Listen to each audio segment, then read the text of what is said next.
14 April 1891 साली भारतात मध्य प्रदेशातील महू या गावात क्रांतिसूर्य जन्माला आला. नाव होते भीमराव रामजी सकपाळ, म्हणजेच बाबासाहेब. अस्पृश्य असल्यामुळे त्यांच्यासोबत नेहमी सामाजिक आर्थिक भेदभाव केला गेला.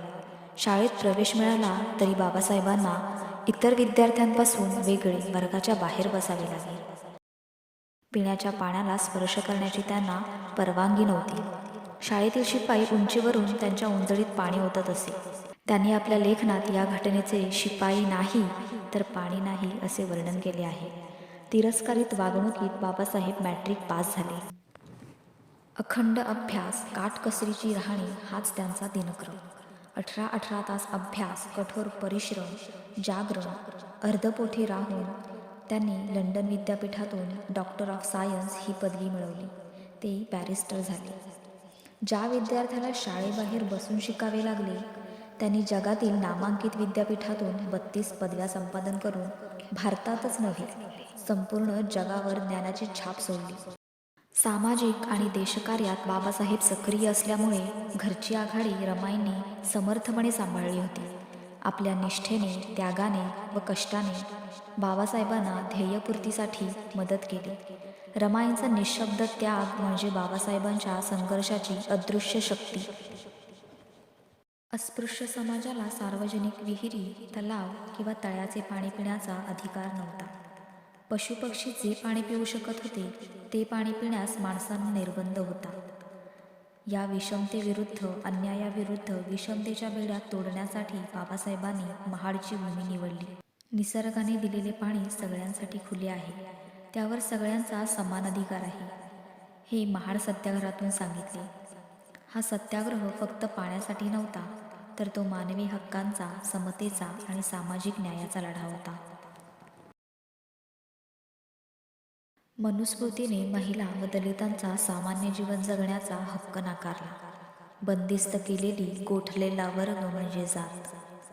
मनूने जातीव्यवस्था निर्माण केली असं म्हणता जरी येत नसलं तरी त्याची बीजं मनूने पेरली आहेत. मनुस्मृती ग्रंथ समता, माणुसकी व न्यायाच्या विरोधात होता. म्हणून बाबासाहेबांनी मनुस्मृतीचे सार्वजनिक दहन केले. हे दहन ग्रंथाविरुद्ध नव्हे तर अन्यायकारक विचारसरणीविरुद्ध बंड होते. शतकानुशतके दलितांना अन्याय, अत्याचार सहन करावा लागत होता. अस्पृश्यांवर होणारे अन्याय, त्यांना मिळणारी हीनदीन वागणुकीचा बाबासाहेबांनी निषेध केला.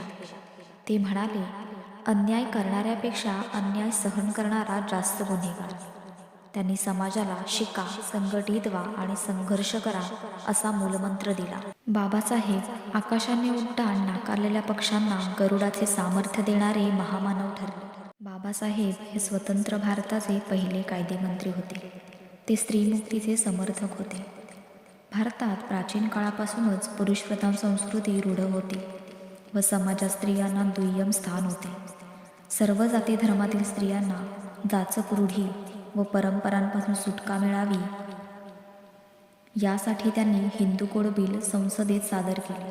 प्रतिगामी विचारांच्या सभासदांनी त्याला विरोध केला. सत्तेपेक्षा महिलांना हक्क मिळणे त्यांना महत्त्वाचे होते. म्हणून स्त्री हक्कासाठी त्यांनी मंत्रिपदाचा त्याग केला. कामगार किंवा नोकरदार स्त्रीला प्रसूती रजा मिळवून देणारे बाबासाहेब हे जगातील पहिले व्यक्ती आहेत.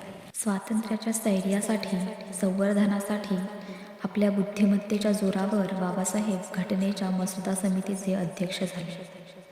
त्यांनी जगातील सर्वोत्कृष्ट अशी घटना भारत देशाला समर्पित केली. भारताला सार्वभौम, समाजवादी, धर्मनिरपेक्ष आणि लोकशाही गणराज्य घोषित केले.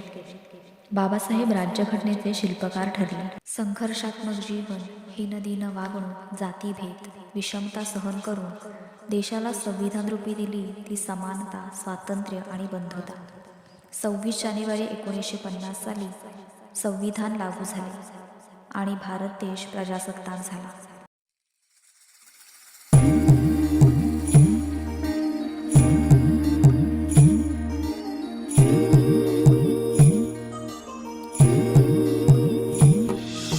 जगातली देखणी, जगातली देखणी, आहो जगातली देखणी न बाई मी बाई मी भीमाची, भीमाची लेखनी न बाई मी भीमाची, भीमाची लेखनी न बाई मी भीमाची लेखनी. जगातली देख